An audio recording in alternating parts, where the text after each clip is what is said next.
All right, guys, it's time for the Next Level Guy Show, a men's interview, interest, and improvement-focused podcast featuring interviews with the greats from all industries to help you better your life.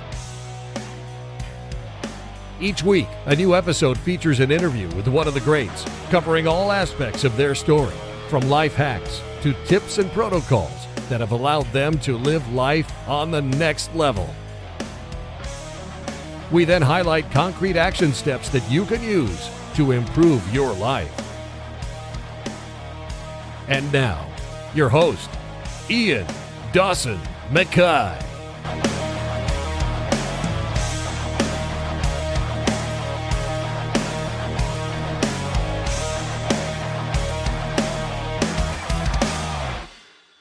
Hello and welcome to the Next Level Guy podcast, a show built around one mission, helping men rebuild themselves from the ground up. We cover identity, emotional mastery, discipline, capability, physical mastery, purpose, and so much more. What if one of the most expensive mistakes you're making with food has nothing to do with how you cook, but instead it's what you don't know about the meat you're buying? In this episode, I sit down with Brad Baych for round 2. We unpack why so many of us are overpaying, under-flavouring, and missing out on some of the best cuts of the cow. Not because we're bad cooks, but because no one has ever showed us what to look for.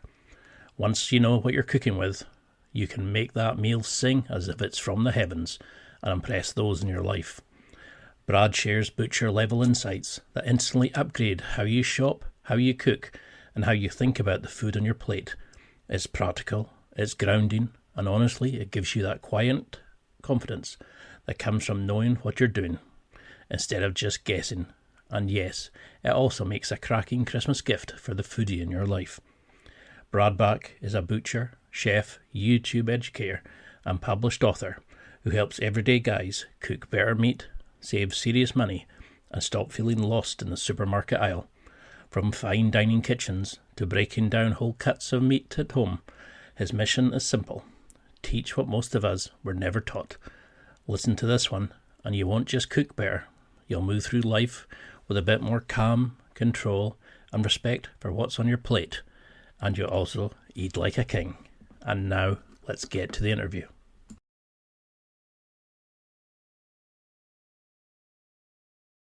Well, thank you so much for coming back on. Usually I say welcome to the show, but for a legend like yourself who's coming back for round 2, welcome back. You came in as the meat guy, the go-to guy who would explain how to cut meat and save money. Now you've evolved into this go-to meat maestro, this amazing guy who's built this dynamic audience, people coming, flocking to you to find out tips and hacks, and now a published author. How's this evolution been going for you? It's been going great. I've been on YouTube now for a little over 3 years, and YouTube is crazy. Once you think you have it figured out, you learn you don't have it figured out. And then, just trying to really have just more content, more videos, trying to be as helpful as possible. I used to teach culinary school, so this is like my way of giving back and teaching and really, trying to get people to understand how to save money on meat, where their meat comes from, and all those kind of little minutia about butchery that'll help them out in the long run. And do you think this writing the book was this sort of evolution of, this is where your channel, this love of meat, where you're teaching, your skills have been pushing you? Or did you see a gap in the market?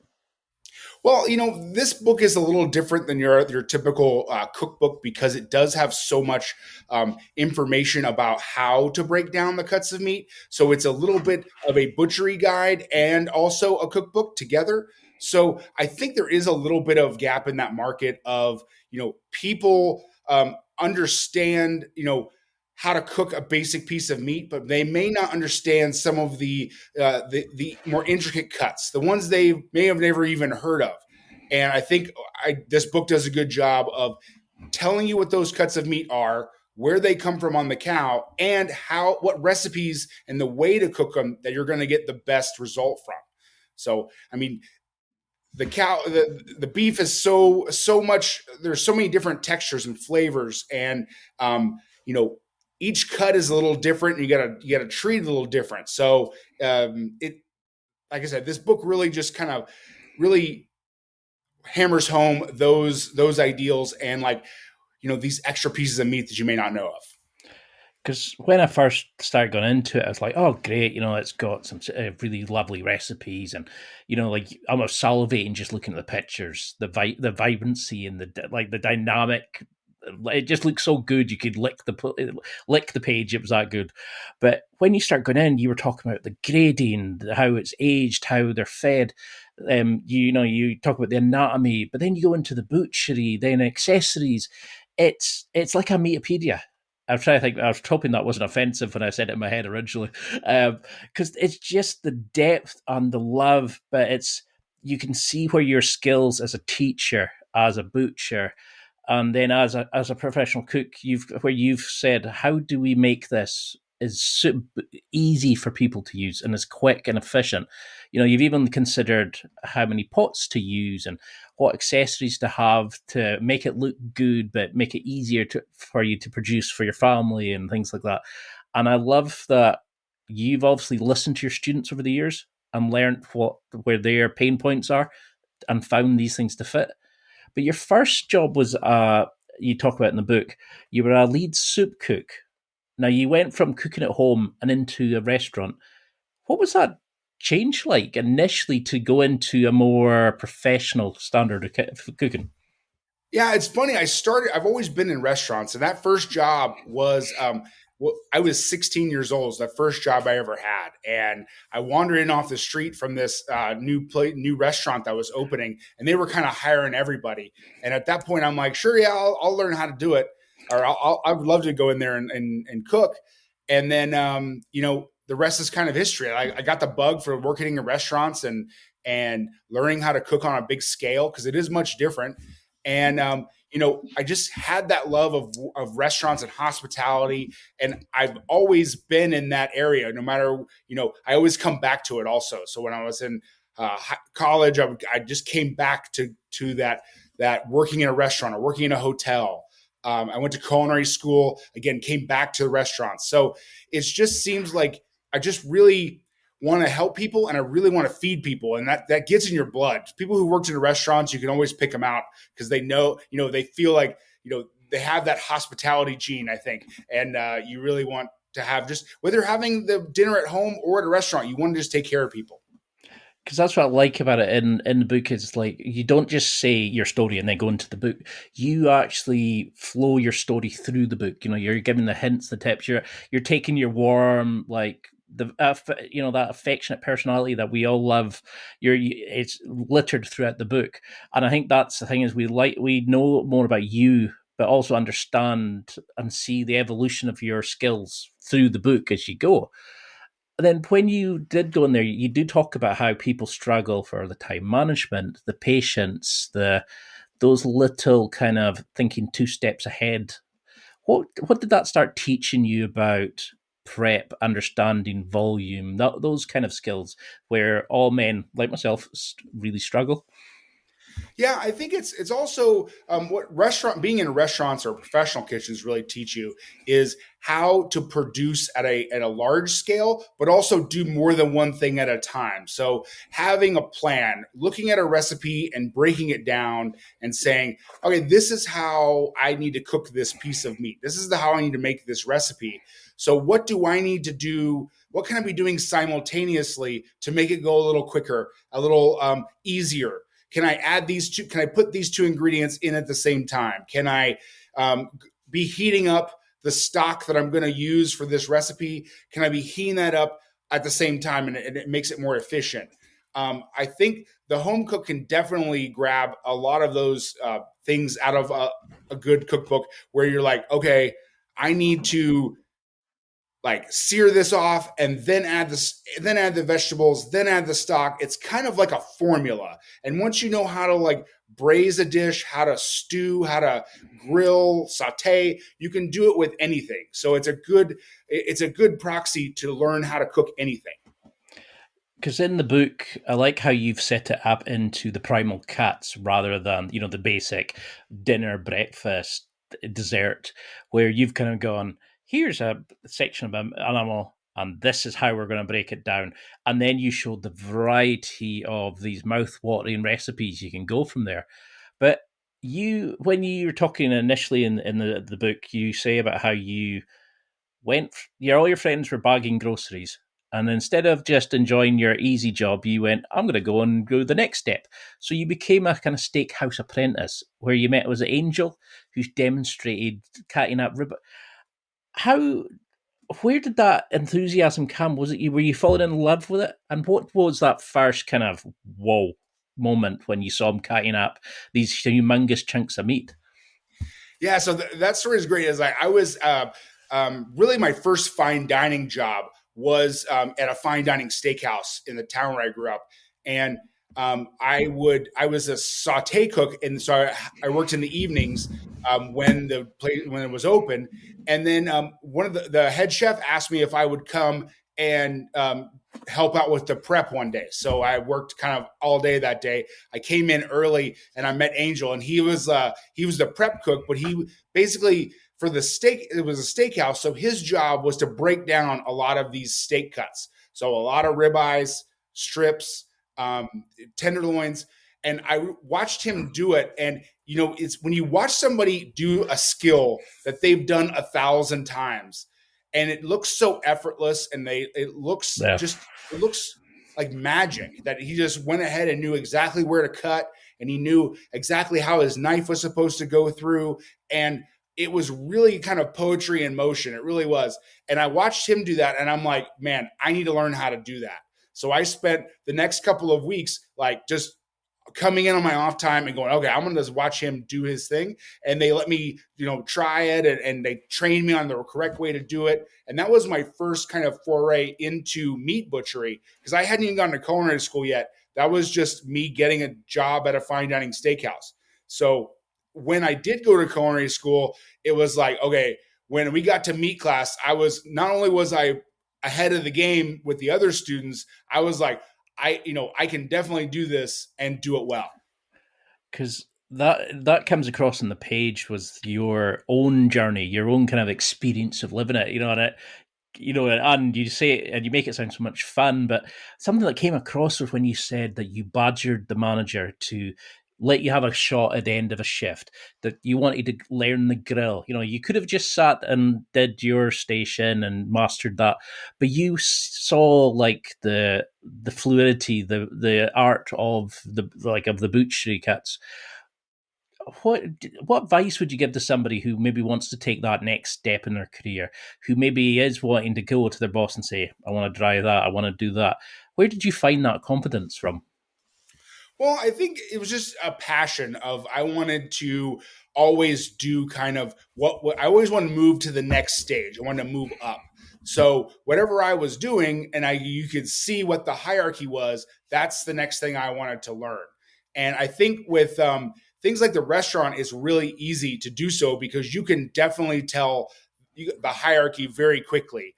I'm sure in other industries it may be a little more difficult to work your way up, but in a restaurant you can do so very quickly by going like, I want to work that station, and okay, that guy's going to be off for vacation. Well, I'll work his station, and then all of a sudden more than one station, and you can work your way up that way.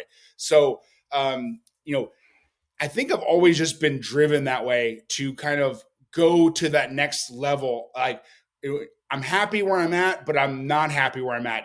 So I want to go to that next thing. Because that's what I always love about you. Is like it's this kind of, you're just so you feel like you're so full of passion and love for what you're doing. You can feel the enthusiasm emanating off you. Do you find that that's part of it, was that they kind of looked at you and knew that you weren't going to just settle? They had like another budding person and they wanted to teach you. How did you learn the nuances of cutting and like learning from mistakes at that age? Yeah, I just think yes, when you put forth the passion into something like you're at a restaurant, you're doing your restaurant job, it's very evident because there are lots of people are working for lots of reasons, and some of them are just want a paycheck and they just want to clock in and clock out. And then for me, like I said, I always wanted to learn more, do more. And I found it interesting because you'd be doing your job, but you'd be looking at what the other person's doing. Like, I want to do that over there too, or I want to be known as the guy who can do everything, and I can be plugged in anywhere. So, like I said, I think it's just a internal thing where I want to learn more, and then I think the jobs I've worked at have seen that, especially at a young age, and gone, okay, this guy knows what he wants to do more, so I'm going to teach him more. I had an older chef at that particular restaurant, and he wanted to teach a lot. He really liked to teach people, but he didn't want to teach people who didn't want to learn. So he would pick and choose who he taught very, very carefully. I think we've all had a manager like that. It's like, but you get out what you put into it, and I think that comes across with you is like that you're always wanting to learn, you're always wanting to grow and try new things. And I think sadly a lot of guys kind of just sit back and go, "No, I can't do that. I don't want to do that." And I think that's very one of the sort of inspirational things that comes off the page. What did you find with working with the likes of Angel, etc.? What did that teach you about building friendships and connections? Because, you work side by side with these guys, feeding hundreds, prepping for all day and that. What did it teach you about building friendships? Because you were young compared to a lot of these line chefs. But what did it teach you about building that friendships?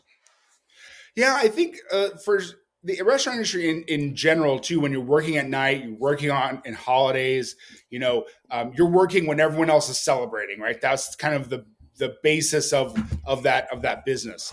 So you are friends with the people that you work with, and because you don't have really anybody else, it's kind of a weird schedule, it's a weird clock, but so it's almost like when I played football in high school. You really needed to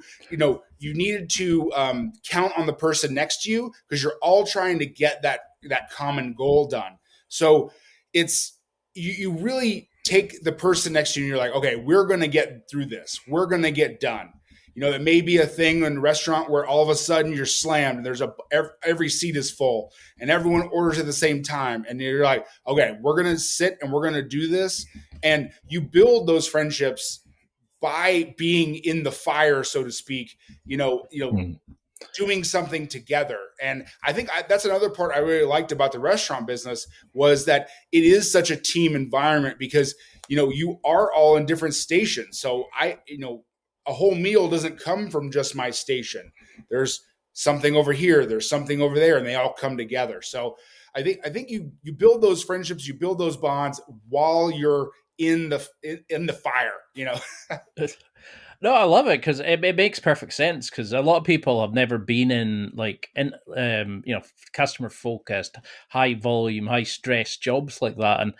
And there was a guy on Gordon Ramsay's Kitchen Nightmares who would eat sugar sandwiches, and he would be drinking beers while he's cooking. And then obviously didn't know why things went shit. Basically, what did you learn about your keeping yourself healthy, your time management, dealing with guys maybe shouting at you, maybe dealing with making mistakes and not panicking, communicating, like you needed an extra minute so the guy the pass knew, those sorts of things?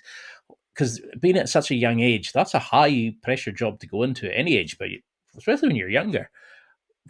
How did you build these habits?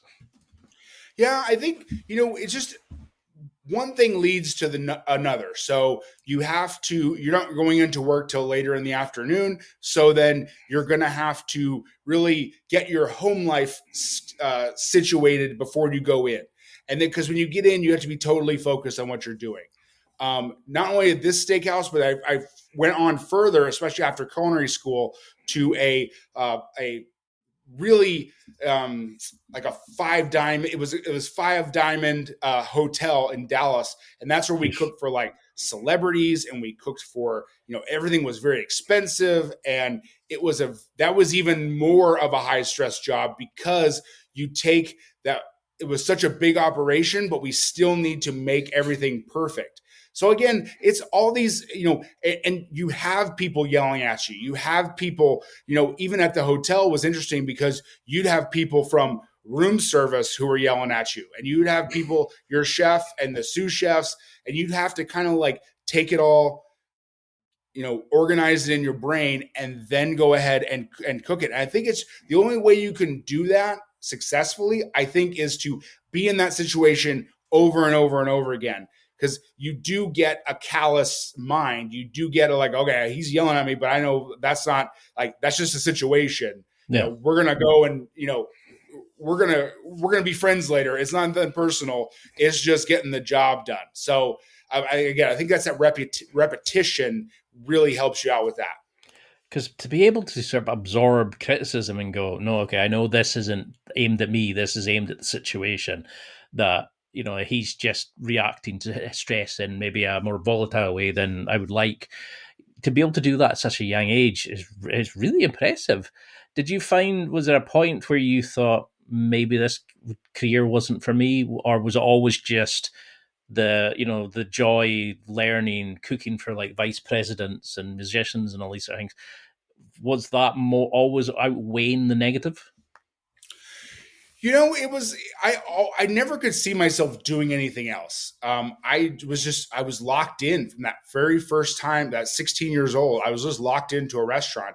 I really enjoyed the pace. I enjoyed working with your hands, keeping everything moving, keeping your brain sharp, and it was just one thing kind of led to another. The only thing that really stopped my restaurant career or my food career was when when we had kids and I was needed at home more than I was needed in a restaurant.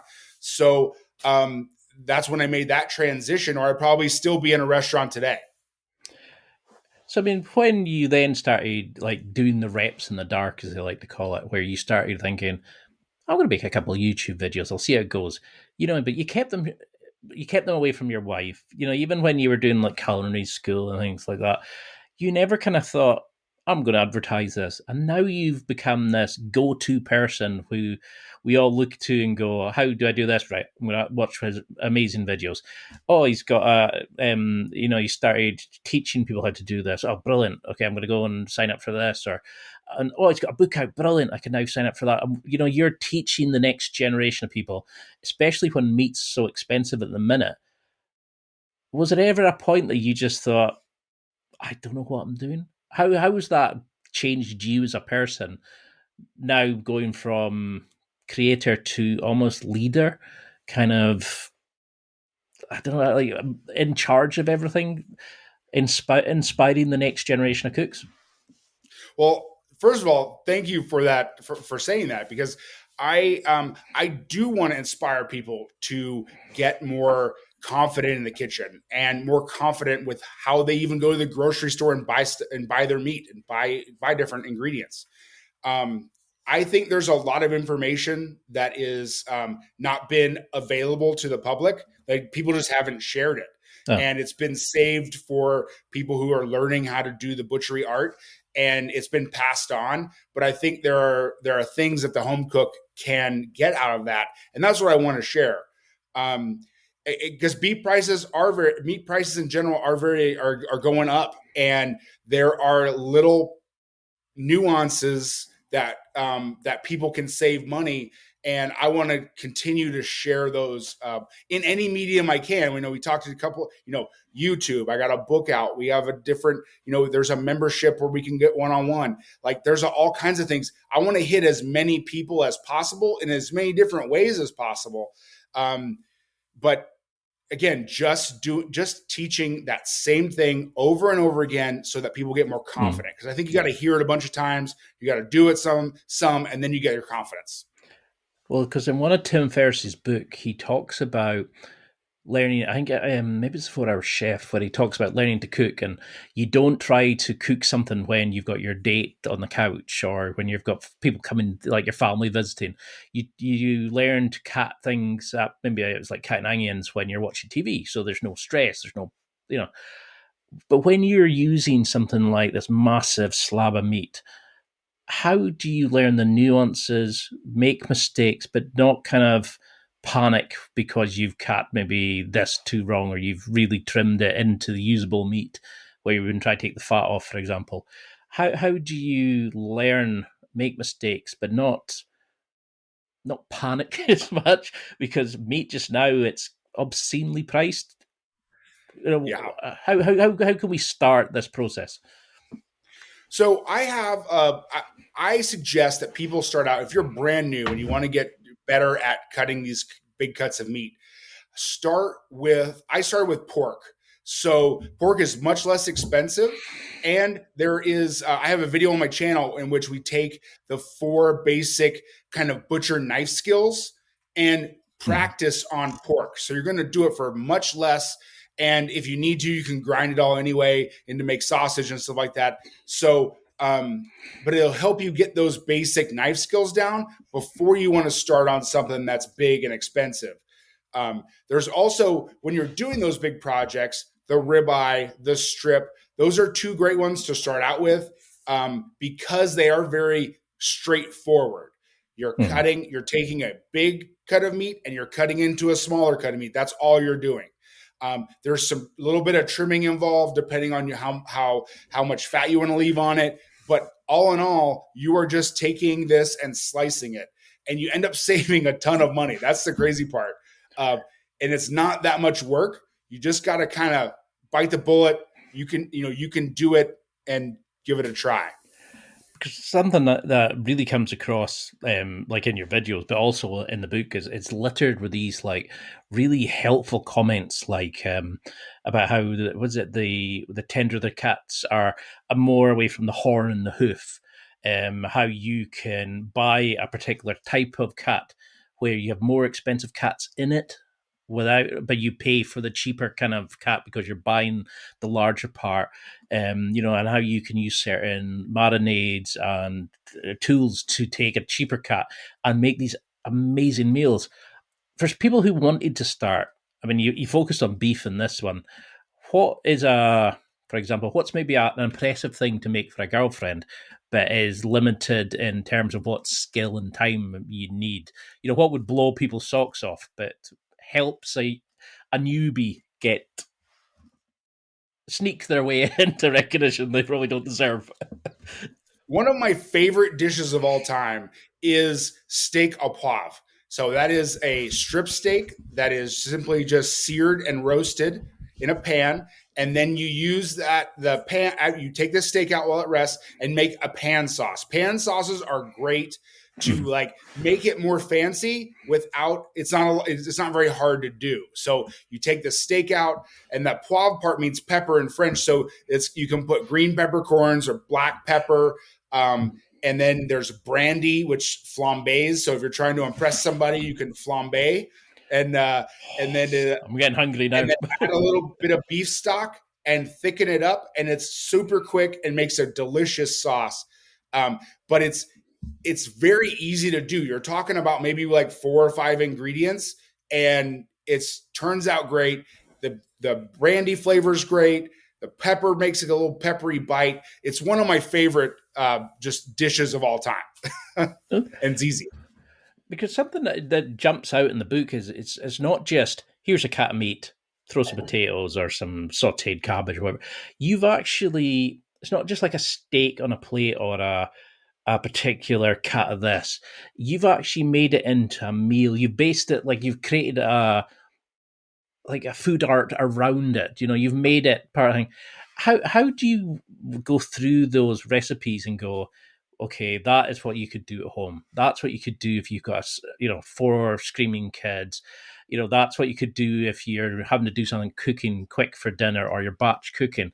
How have you kind of picked that recipes to showcase the skill, make them tasting amazing, but also not have about 9 years of washing up to do? Yeah. I really wanted, when I picked the recipes for this book, I really wanted to make sure that it was varying kinds of recipes. So we have some kind of, you have some Mexican inspired ones. We have some just straightforward, how to grill, how to and different simple sauces to go with it. So I tried to make it, there are some braised dishes or stews and something where you can just really get that piece of meat to be different. Because that was one of the biggest challenges of doing an all beef book was there's 100 recipes in there and you had to make them different because you can't just say grill steak, put on plate and be done. So it was, different spice mixtures, different ways to cook. I even threw in one of the things I thought was really cool is I threw in 2 pizzas. So you put steak on your pizza. They actually turned out really good. That was one of the ones that I kind of I hadn't done before, but I kind of knew what the flavors are going to be like. And I'm like, I think you could put steak on a pizza. And then we made it and we did it a couple times. And this is really good.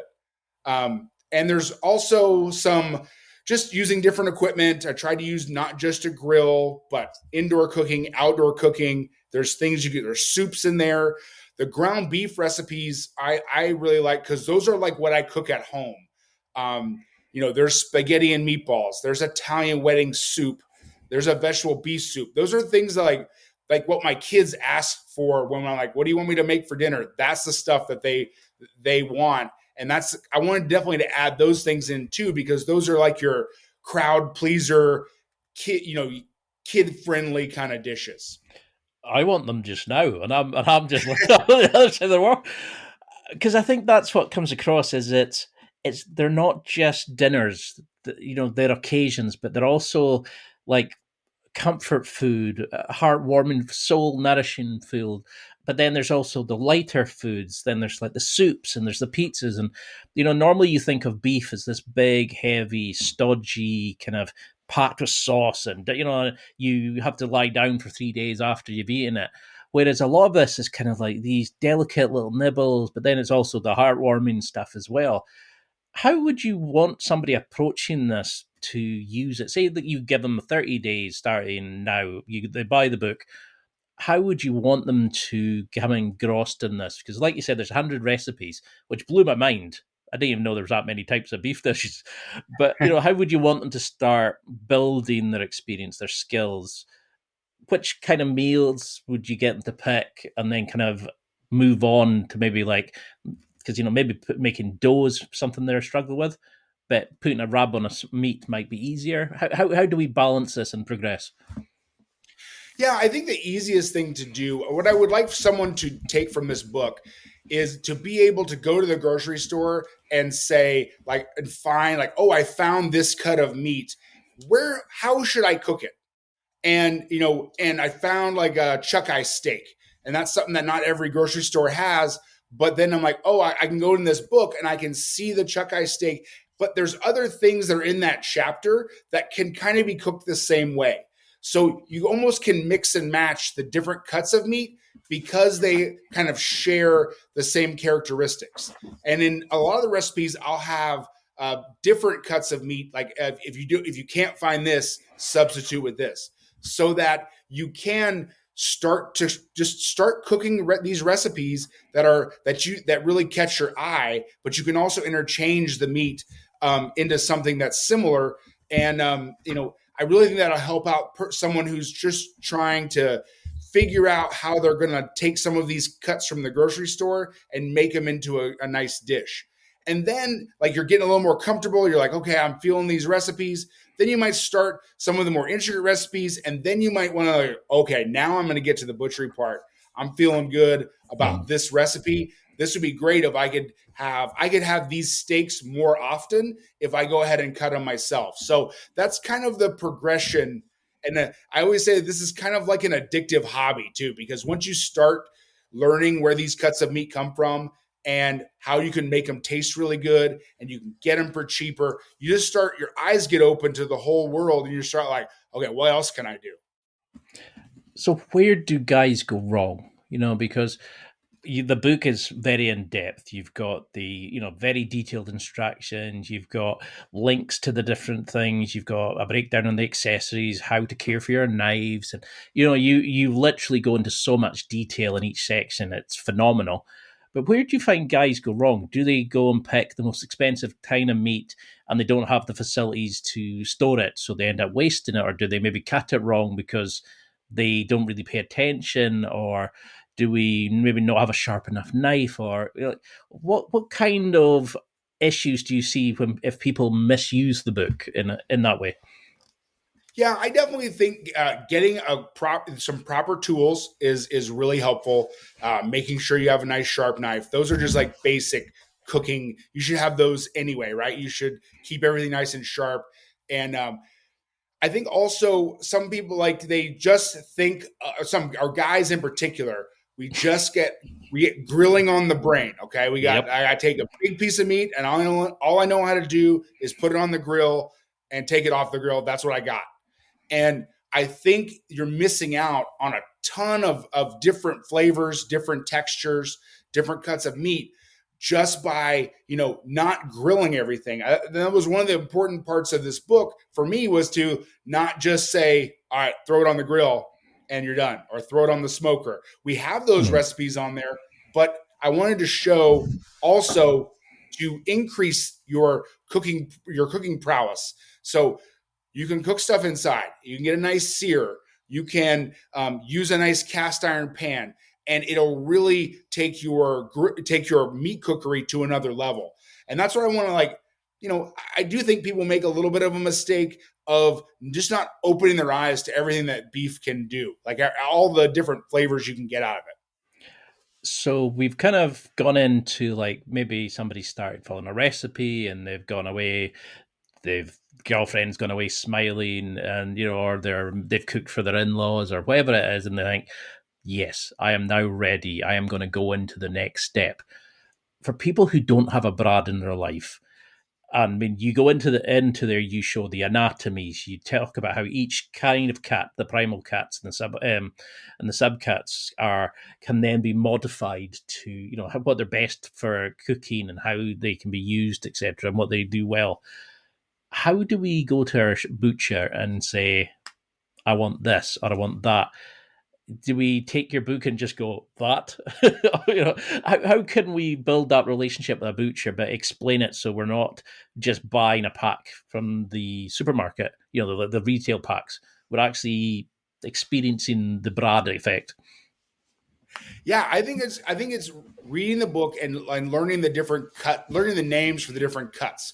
So they're pretty ubiquitous, but sometimes it's a little tricky. So a lot of times they'll shift the names slightly, sometimes completely, but you're going to have to explain that where that thing comes from. And if you read the book and you really it comes from the chuck, and they're like, I don't know what you're talking about. Well, they know what the chuck is called. So you're going to be able to communicate with your butcher. The funny part is when you start throwing around terms that nobody else throws around, you instantly get some credibility of, you go to a Costco or a Sam's and you're like, hey, I need a chuck roll. And they're like, wait a second, how do you know what that is?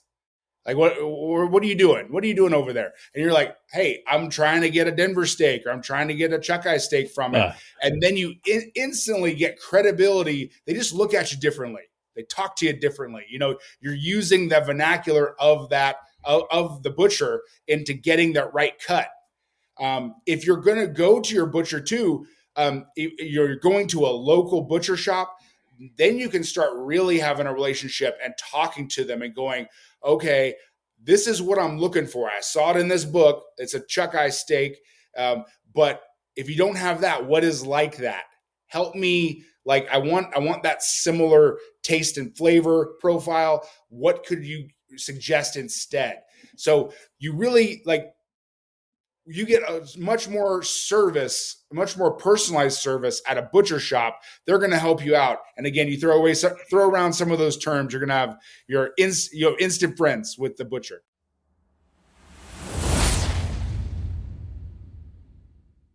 It's time for a quick break. There are millions of potential products to buy, so how do you know which ones are worth your hard-earned money? Simple. You go to nextlevelguy.com/affiliates and explore those that will transform and improve your life. You'll find deals, listener exclusives, and special offers with some great companies. Recommendations are 100% honest and only on items Ian has tried or believes in. The companies showcased will make you a better man in all areas of your life. Simply go to nextlevelguy.com/affiliates and level up.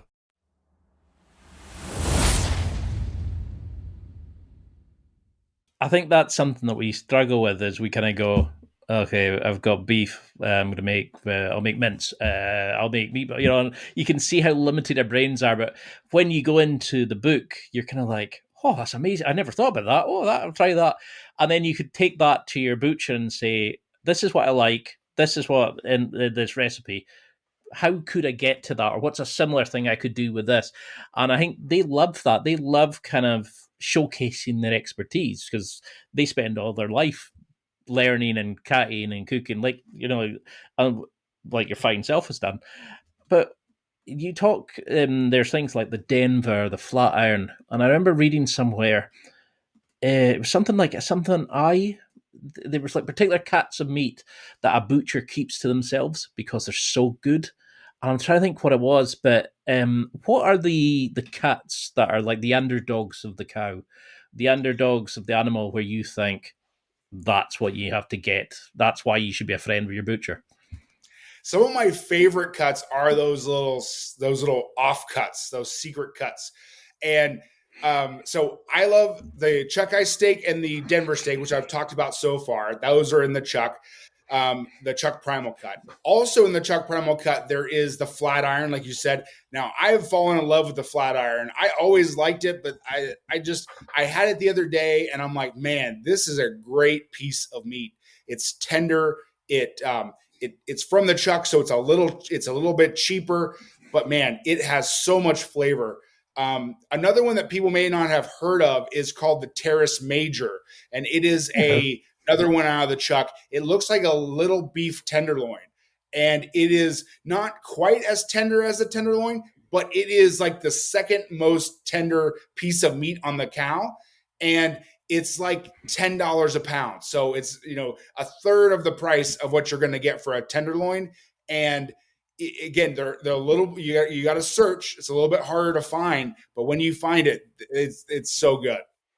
Because that's something you do go into the book. It's almost like this extra journey of knowledge where you explain how these types of cats don't make money for supermarkets, so they very rarely have them because they're more specialist and they're probably more expensive. And does it can bother you that a lot of people don't know the amount of work that goes into the meat, the aging, what they're fed on? They don't understand the difference between organic or like what fat actually is on a meat. Like you talk about how when you cut open a packet, the red isn't blood. The red liquid isn't blood. It's actually the myoglobin and things like that. Do we not understand enough about what we eat to really, and I like that's how your book explains these sort of things, but does it concern you that a lot of people don't really understand what they're eating, so they just buy the same thing over and over again?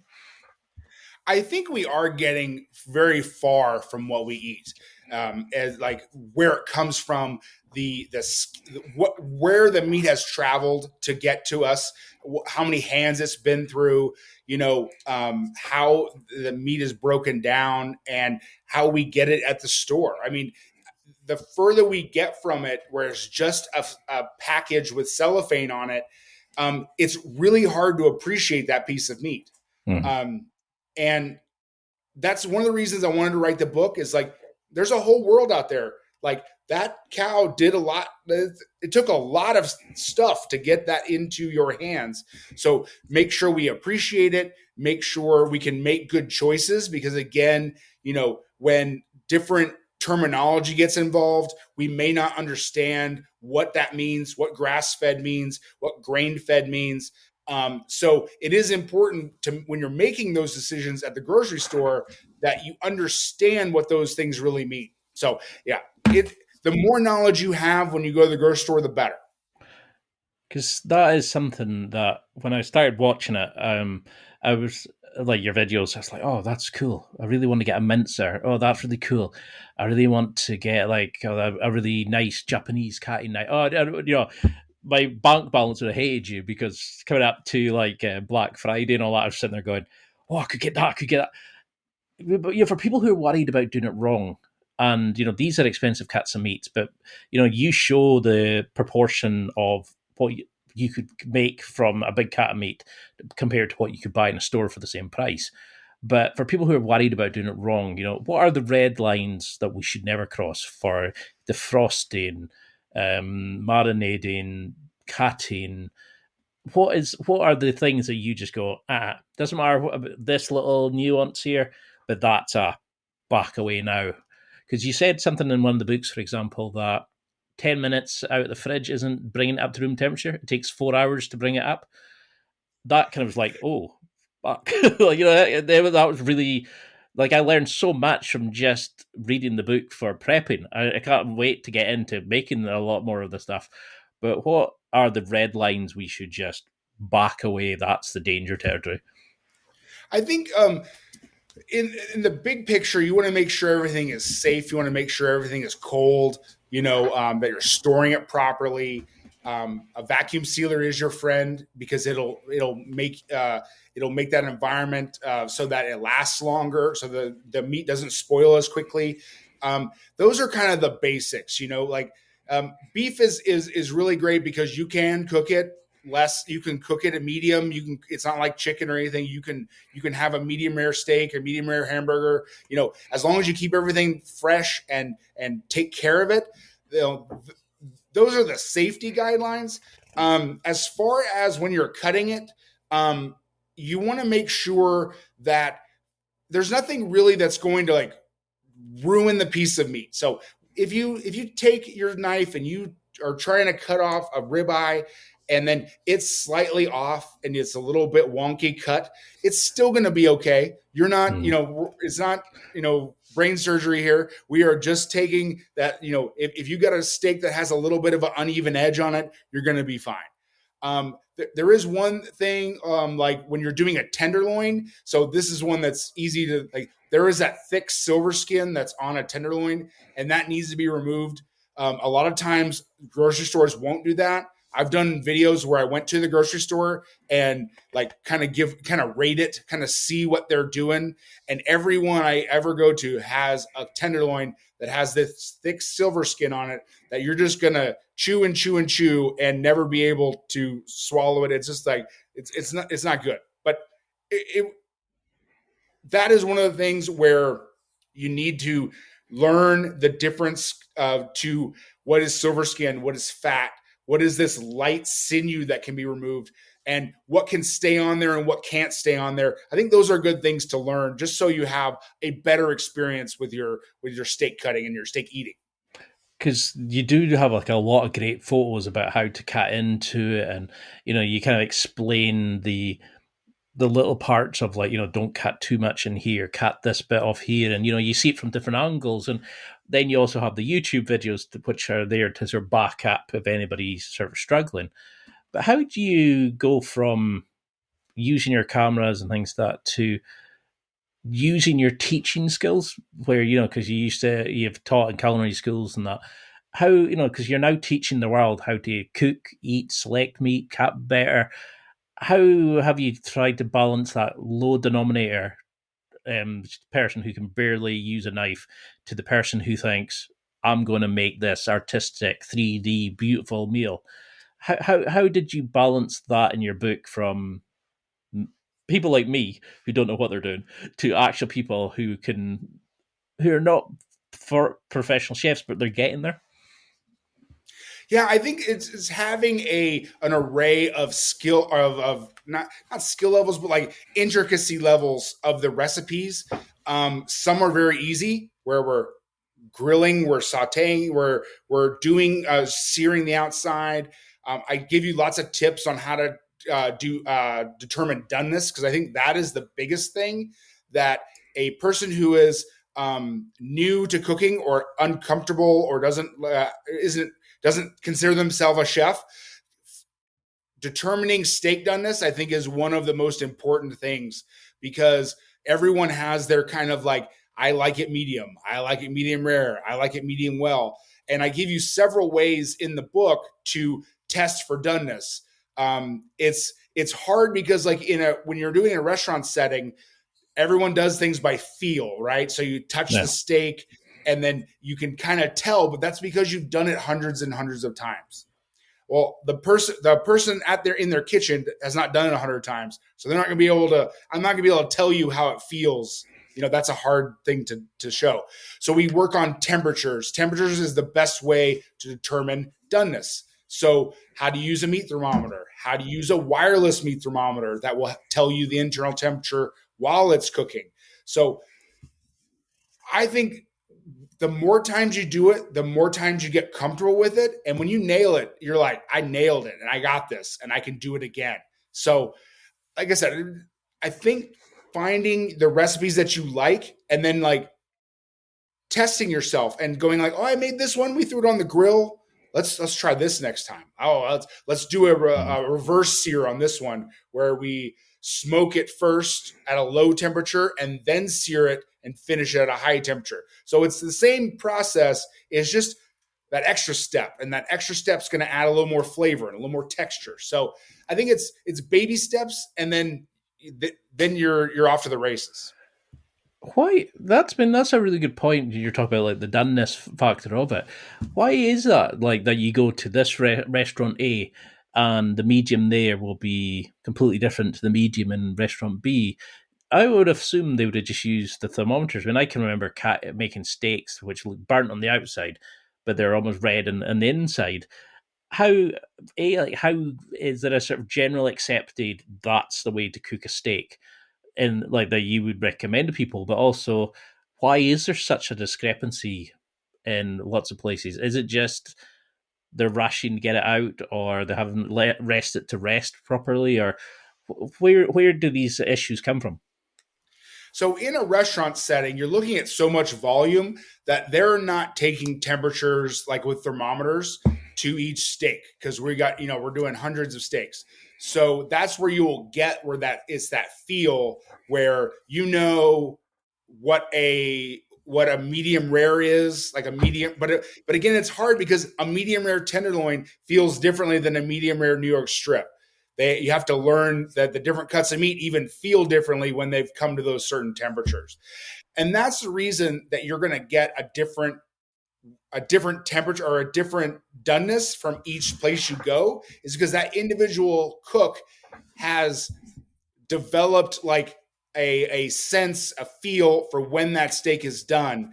And, everybody's a little bit different because that was one thing when you're working in a steakhouse, you see everything where people are like, they're bringing back their steak because it's, they wanted it medium but they really wanted medium well because they just don't know they don't exactly trust what the that red or not. Yeah. Like I want, I want it, medium, but with no pink. Well, that's not, or a medium, they'll say something that's contradictory and you're like, well, I kind of understand what you're saying. I'm going to guess. And hopefully we get to something that's good. But, doing the temperature, there is a temperature guide. That's what I'm trying to say. There is a temperature guide for what is universally a rare, medium steak. So, when you're doing it at home, that's the best way because you only got one or two steaks to deal with, so you can get them right, as you're cooking them. So, what's then the balance between tenderness versus flavor versus time? Versus mopping up? Because I mean, you were talking there about how you were going to, I'm going to reverse sear this. We're going to try a bit of this and that. And I think that a lot of times especially if you're trying to bulk in the gym, if you're, like on the carnivore diet and all these sorts of things, people are wanting to lose weight, but they don't want to just eat the same thing over and over. How do we keep the flavor? How do we add the tenderness? How can we use the rubs, the tallow, all these little nuance things that you mentioned in the book to actually add flavor to what could potentially be just the same meat over and over again? How do you find, because you were cooking for yourself as much because you were on the carnivore diet? I did a little carnivore diet experiment. Yeah, it was pretty interesting. What did that teach you then about variety, tenderness, flavor, kind of impacting that? Because you haven't got a wide range of things you can eat on that diet. Yeah, I think it's how you cook it can change the flavor and texture immensely. So what you think about, if I'm going to grill a steak, I can also put that in a cast iron steak. I can get a nice hard sear on it where it's crispy on top all the way across. That gives another texture. I could take another piece of meat that's more that's tougher, and I can braise it and shred the whole thing to where it's softer. So it's completely soft and shreddable. So that's all the same muscle. It's just different places of the cow. So there is a wide variety. It's also knowing which cuts of meat to go ahead and cook for a long time or cook for a short time. So like you had mentioned a little bit, but there's an anecdote where it says the most tender cuts of meat are furthest away from the hoof and the horn. So you'll see in a lot of every beginning of the chapter of the book, there is a cow diagram that shows where on the cow that primal cut is. And you can kind of like look at it and go, okay, well, that is the round, and it's really close to the hoof. So I know that's going to be a tougher cut of meat or tougher area. There may be some little exceptions to the rules from different cuts, but that one's going to be one I'm going to want to braise, or I'm going to want to stew, or cook very, very quickly so it doesn't have a chance to get tough. But if I get in that middle range, I'm going to have a problem. So I will find that when you're thinking about when you're thinking about tenderness and flavor, it's an inverse reaction. So the tougher the cut of meat, the more flavorful it is. What happens is that muscle gets a lot of work when the cow is just walking around doing its thing. So it builds up, that muscle group builds up more flavor, but it's also tougher. That's why when you think about most tender is the tenderloin, right? Well, that has about the least amount of flavor out of any cut on the cow. So you got to balance the two. And there are some cuts that do those things really well, but still there's a good, you take a tough cut of meat and you cook it all day or for several hours and shred that thing. It's so good too. And it's a different experience. I'm salivating. I'm just like, I could go and eat it. I could go and eat stuff. For what are like the big flavors? What are the ones where it's maybe a kind of a rougher cut, a harder cut, where you think, well, actually, if you put this rub on it, or if you prepare it in this way, are there things that we must try that are outside of the usual remit, or are there recipes that you think this would sell, this is worth the book alone, that people have to use? Yeah, so like I'm using a tougher cut of meat on the like a red wine braised short rib. I have that recipe in the book.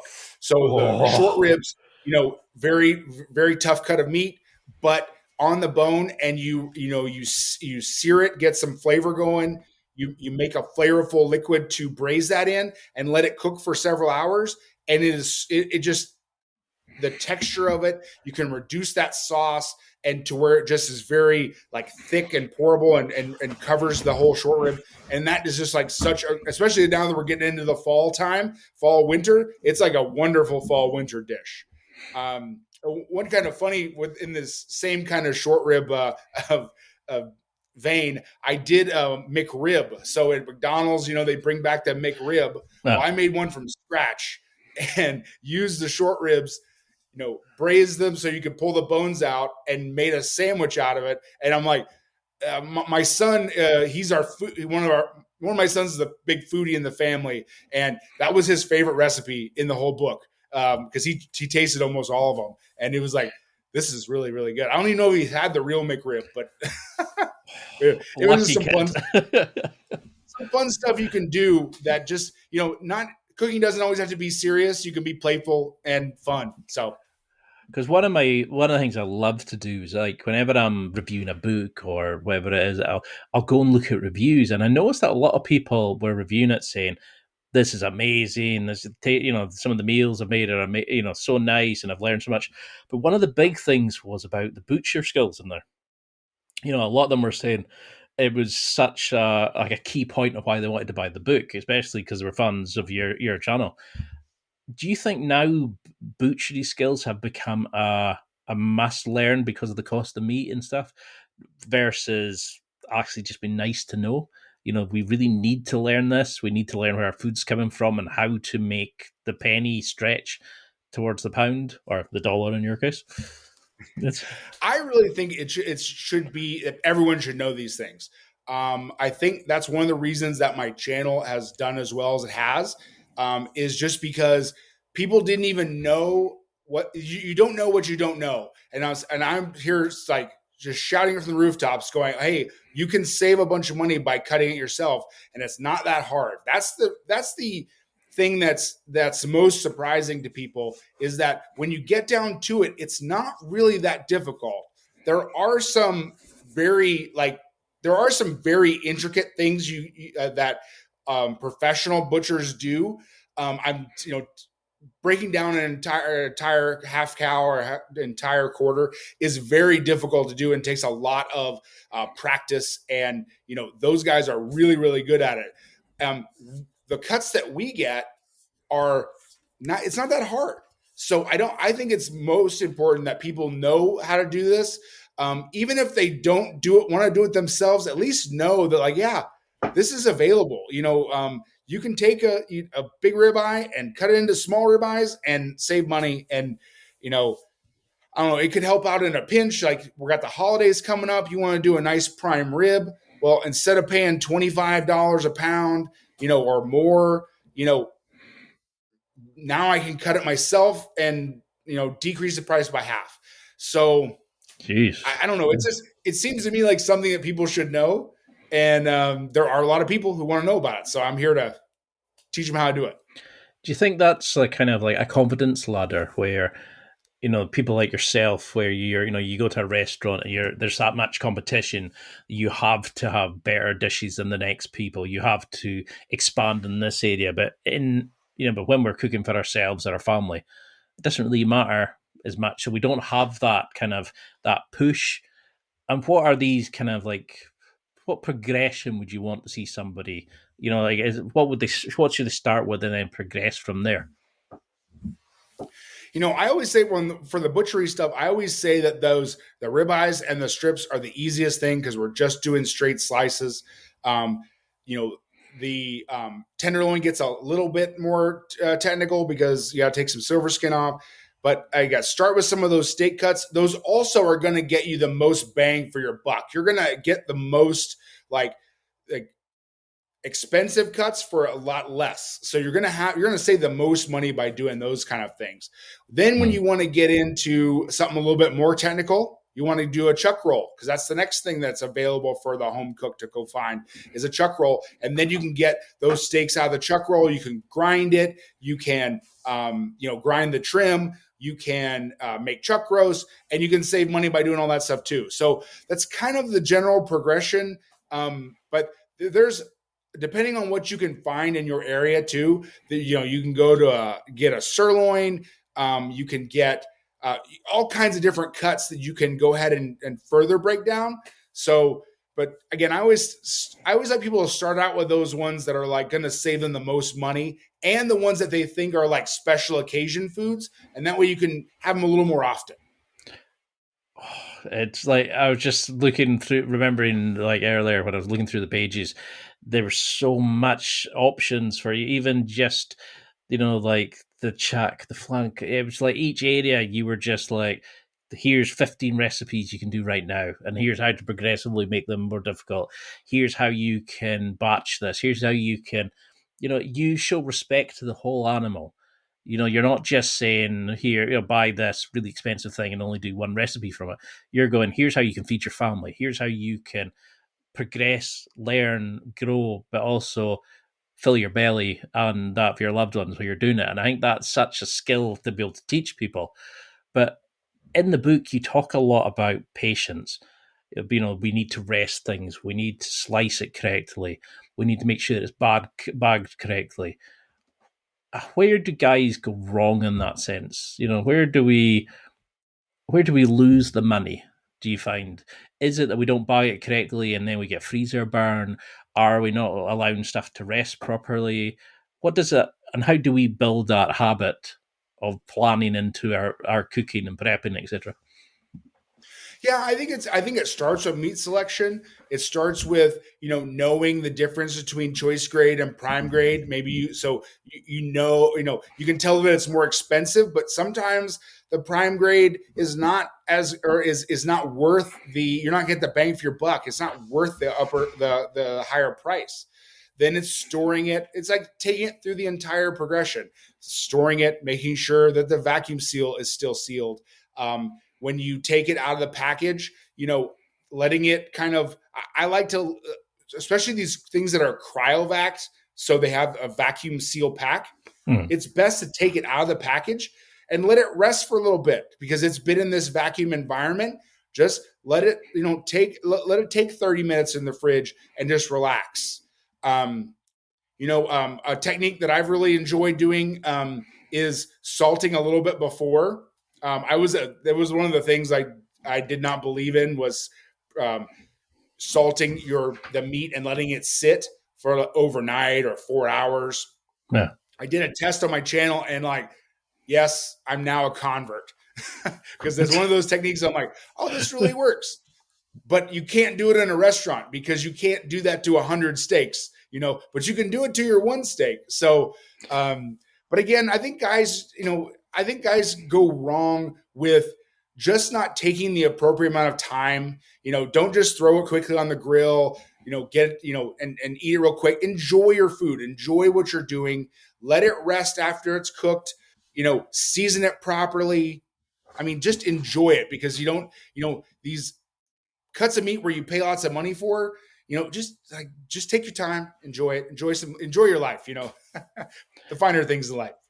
I think because that is a beautiful way of saying it because it's like, how often do you see guys just kind of going, yeah, throw it in a pan for a couple of minutes, yeah, it's fine, and I've just eaten it straight away, but they don't. Then I don't understand why there's all this blood on my plate. It's like if you're paying all this money for it, if you're putting all this effort into it, why not treat it right? Why not use it like you wouldn't put, what was it they say? You wouldn't put cheap petrol into a Ferrari. Like why not use and really get every penny you can out of this amazing gift that you're able to do? Because in the book and through your channel, do you find that you're in the best of both worlds? That if you're wanting to try a recipe and you think, what if I did this? You've then got your YouTube channel to fall back on to then go, I'm going to make an experiment of this. I'm going to go and do this. And, I'm going to teach this. Oh, so-and-so said they're struggling with this in the comments. I can do videos on this. That this ecosystem that you're built allows you that kind of to explore your own skills as much as help people master. Because you've said, I wrote it, where was it? It's not one big lesson, it's thousands of tiny ones. Yeah, that's interesting you put it like that because on my YouTube channel, I have it's mainly butchery videos. Whenever I try to do a cooking video, it doesn't really do that well. My audience really wants to see the butchering part, wants to see how to save money, how to go to the grocery store and what to buy. So I end up having a bunch of meat in my freezer, first of all, and I don't fully get to explore how to make a recipe and pushing those limits and trying those things as much as I'd like to. So that is one thing with this book was the challenge of finding all these recipes and thinking of throughout my entire career of I did this sauce here and we kind of did this preparation here. What if I mix them around or making some just up on the fly and using creativity to just, build something completely new. It was such a good experience. It was difficult. I will give you that because when we did the initial draft of the book or the table of contents for the publisher, they're like, we need about 100 recipes. And I'm like, okay, no problem. I got this. I started going down. And once I hit about 40, I was like, oh no, what do I do now? How am I going to fill out the rest of these recipes? So it was a great creativity exercise. And, it gets people thinking, hell yeah, I can do this. I have 2 salads or 3 salads that have steak on them. And it's like, they're all completely different flavor profiles, but it's like, maybe someone's not thinking about putting steak on a salad, but you can, on a pizza, on a sandwich. Like I just trying to come up with these different creative recipes. It was a lot of fun, and it did stretch my brain a lot. So that was a good thing. But again, on my YouTube channel, it's mainly people like to see butchery videos. So that's what I keep giving them. I mean, the variety in the book is amazing, but there's this beautiful dedication at the start to your wife, where you've said she does your photography. She's doing a lot of the descriptions. She put up with a lot of your, like you were talking about, your creativity, your kind of just this project where you've gone, I've got millions of viewers. Oh, I know what I'm going to do. I am now going to go and create a book. You've kind of, you were saying that she's long suffering and like she puts up with your madness, but she completes you. She makes you you. What has this taught you doing this project together and like as a family and kind of bouncing off and learning and growing for each other? And do your kids now still not? Are they not impressed with your YouTube career? So there's a lot of questions there. So my wife was a trooper because basically I said yes to this project, and then I'm like, how are we going to do all this? And I'm like, of course, me and my wife have been together for a very long time. We met in high school, so there's been a lot of times in my life where I have relied on her and pulled her into these situations. And this was one of the bigger ones, but I was like, okay, we got to do this. We got to take all the pictures. We got to make all the recipes. And I don't ever follow recipes in my own cooking. I very rarely follow a recipe. So we had to write them, and I would just spout off like, yeah, we're going to put this and this together. And this is why I'm doing this. And she's taking notes the whole time and then made it cohesive and made it sound like something. And it was really, really amazing. So our communication was really good throughout this. Now it wasn't all roses. There were a couple of arguments in there, and a couple of like, man, I don't want to do another recipe. It's like, we're going to do another one. And it was great. It was great to work with her, and my kids were great. They were official taste testers for a couple of them were when they were home, and it just all came together really nicely. And my kids do keep me grounded on the YouTubes because at very first when it blew up, they were like, "This is really cool. You're a YouTuber," and I was like, "Okay, what is that?" And then now they're like, "Oh yeah, my dad, he just does YouTube videos." So, they're unimpressed. I love that in the book where you're talking about the progression. It's blowing your mind when you're logging on going, what the, I think one video was over like 1 million views and your kids were just like, yeah, well, okay. Yeah, no, it just shows the difference. It's that moment into it. It's like creator versus people who are consuming it, and they're just like, And I can still remember getting 3 views, and I was going, "Oh, this is amazing, best ever." I can't imagine the level of skill that you have, but for people who are wanting to take this book and they're wanting to get better, they're wanting to use it as a competent sort of skill ladder, they're wanting to turn food into a celebration, they're wanting to provide for their family again and do it a lot cheaper than like these supermarkets are wanting to screw us with. How should we use the book? Because I think that's the thing, is it can be kind of like, whoa, this is 100 recipes and it's just beef alone. Obviously there'll be other books coming on and you'll be a superstar and you'll be on Celebrity Chef and all these kind of things. How can we use this book as somebody who's wanting to improve their cooking? Give them, like, say, 30 days. What would you want to see them be able to do in a month or come ready for the next step? I know that's about 50 questions, sorry. It's all right. I think it's just a progression of what you're comfortable with. So wherever you're starting, I believe that this book, someone who is beginner, medium, or advanced could grab the book and get something out of it. So whether you want to jump right into the butchery stuff, whether you want to start out with the comfort meals, the comfort style meals, those are pretty straightforward. And then you just kind of get into it and you're like, okay, we're making, there's a meatloaf in there. So, okay, we're making meatloaf. Well, maybe I want to grind my own meat. So maybe let's go to the grinding chapter and let's figure out the tips and the tricks and how to grind your own meat, because you're going to get a fresher product. if and you're going to use some of the scraps that you have around. So there's simple progression things, because there's so many directions you can go to.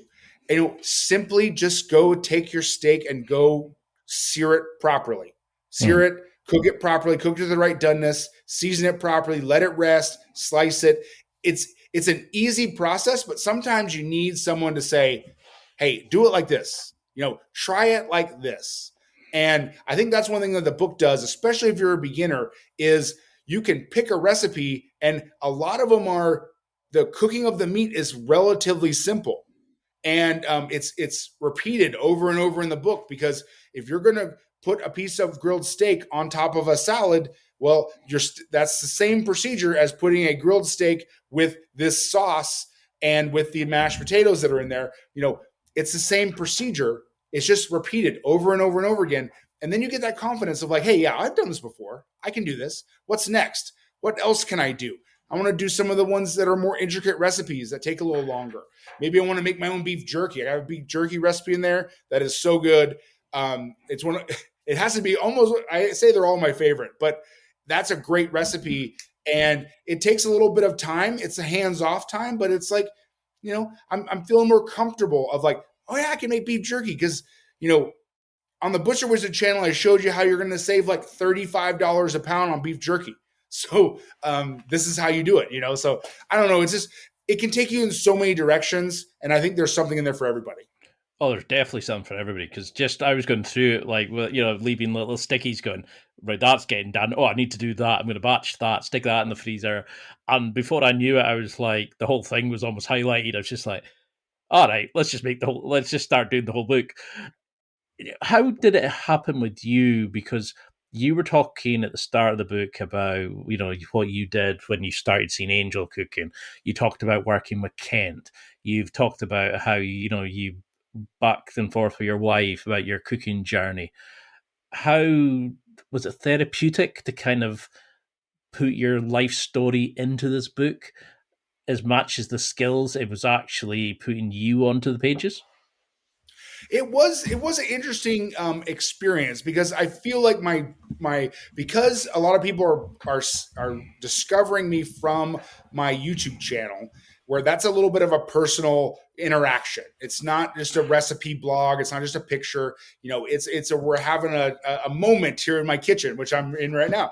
But this is what we're doing. And so I wanted to keep it a little personal. So I did have to go back in my mind and find some of these stories. And you realize like, oh yeah, I remember that story, or this was a cool story to put in there. And then I ended up with that whole section in the book about the different people I worked with, the different times, different restaurants I worked at, where it all kind of started for me.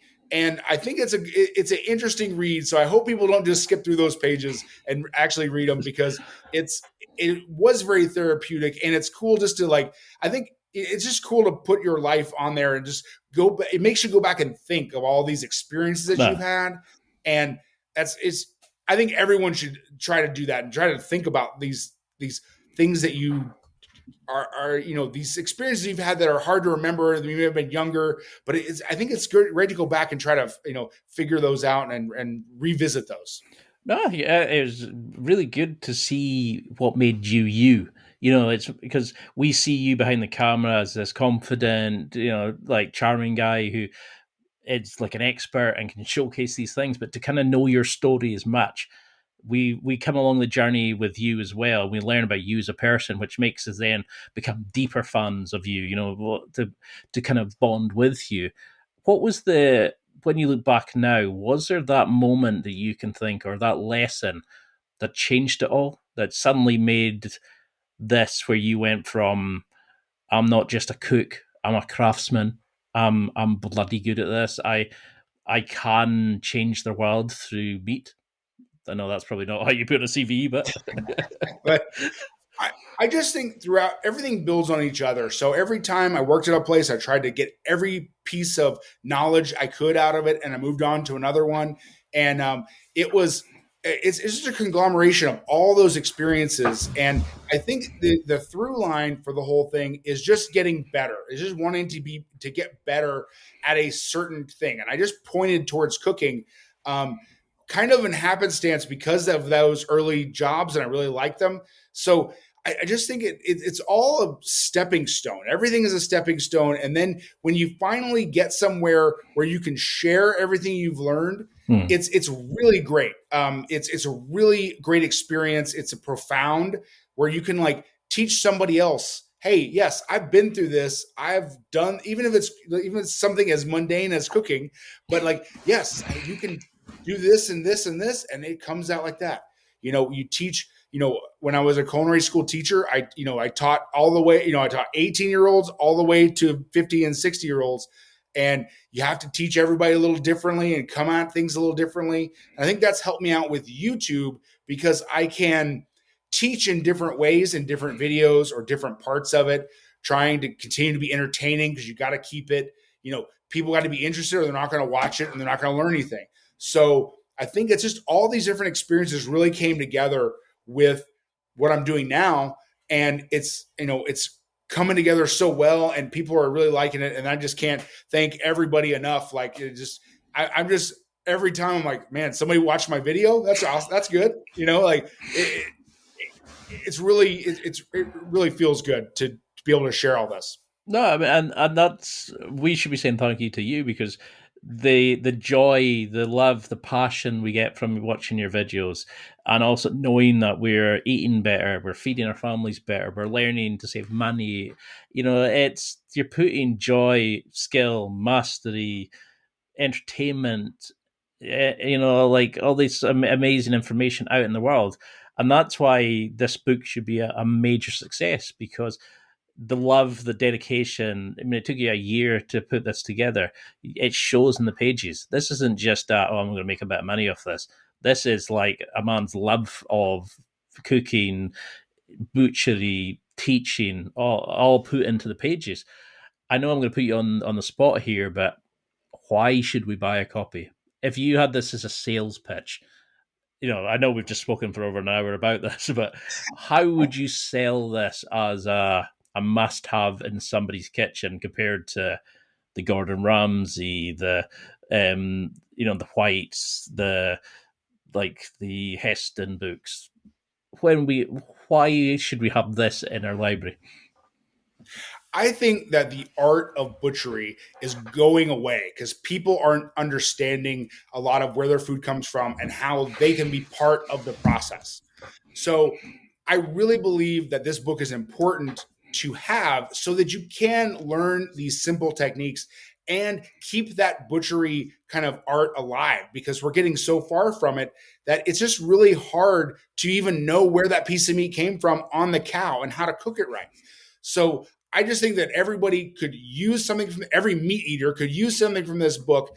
And it just teaches you the basics from start to finish, from how to cut it, how to cook it, how to eat it. It's just I think everyone should have a copy of this book, except if you're vegan, you probably can skip this one because I don't think you're going to be happy with it. Just wait for the next volume and then that'll be Maybe Butcher Wizard goes vegan next time. I don't know, maybe. That'll be an interesting book. I'll give you that. I mean, until we can do another one down the line, I would love to have you back on because I just find talking to you so easy, but I know I'm using up a lot of your time. But what would you want people to take from this? I mean, hopefully we've given this book the level of selling it requires or deserves, sorry, because I genuinely think this is a masterpiece. But what would you want people to remember from this, even if they're maybe not into cooking as much? You've given some great tips about how to build friendships, how to build good habits, how to push for what you want in life. What would you want them to remember as a sort of summary of our chat before the next one? Yeah, I just think people can really take pride in their food, take pride in what they're doing. I never thought of this book as telling my story as a inspiration for people, but it kind of is of like how you can just continually do the same thing, getting better and better and better. And, I really think that people just can get a lot out of this book and really need this information, because it's also a skill. And as I know we're for guys, having a new skill is something that we need, that we crave. Like, we need to have some sort of task to master. And I think that butchery can be your next task that you can master. And I just hope this book helps people out. I hope the YouTube channel helps people out. That's all I want. I just want to help. So what's the evolution going to be? I know that's probably a bit of a wanky question, but how can we expect to see you? Are you going to be releasing like an online service where people can come and learn step by step? Are you going to be doing butchery classes? Are you going to be bringing out another volume of books, which you should, because this one's going to be a bestseller? How are you going to keep expanding on what you're doing? Well, I think for me, the natural progression is to keep doing what I'm doing on YouTube and keep, there's still a lot to talk about. People ask me all the time, haven't you talked about everything? I go, no, I got a list of videos and things that we can still teach. So I still got work to do there. And then I know this book, who knows, there's going to be another book. We'll see how it goes. I think there's lots of room for other, pork and chicken and fish and all these other things. I did start a membership club. It's called the Primal Cuts Club, where it's a little bit more closer to me. So we have live calls. We have 2 live calls a month where you can ask me questions, or we can do live cuts. And then it has different videos than what's on YouTube. It has like culinary school videos, because they're all like top down videos. So it's not me talking as much. It's more of just the facts. So they're shorter and they're more like punchy, and you're like, we're just how to do this, how to do each thing. So I want to continue to expand that. Next year we got some more plans. Like always, we're gonna hopefully do some seasonings and some sauces, because I know like there's the Primal Cut steak sauce in here, which is really good. I want to, because not everybody wants to make it, so I hopefully that people will try it and like it, and maybe we can put it in a bottle and offer it to the public. Oh yes, so there's a seasoning in there also that will be great. So we got a lot of stuff coming down the pipeline. So it's an exciting time for the channel, and we just keep doing more stuff. More stuff I can rope my wife into helping me with. Well, remember me when you become super famous. Like, I'll be sitting there Absolutely. Going, I want some free bottles of this sauce. Like, Absolutely. This is still out of all the interviews I do, I love coming on this show, because talking to you is very easy, and it's just like having a chat with a friend, and it's just great. Well, we need to get you over to the UK and do a tour and do some live workshops and things like that. So how can we follow this journey? How can we get in touch? How can we sign up? How can we, see when the sauce is going to be ready? How can we just be fans and engage with you? Yeah, my YouTube is my platform that I put the most on. So I do have videos on there of what's coming next and things are happening. So that's probably the one where you have the most updates. I'm also on Instagram. I'm Butcher Wizard everywhere. So whether it's Instagram or TikTok, I got a couple of TikTok videos. I know, who would have thought, right? And no dancing though, just butchery content. But there's also the Primal Cuts Club. So that's primalcutsclub.com. And that's been really cool. Like I said, it's a more in-depth experience. And yeah, man, just kind of, like I said, I'm trying to be everywhere, but YouTube is my main thing.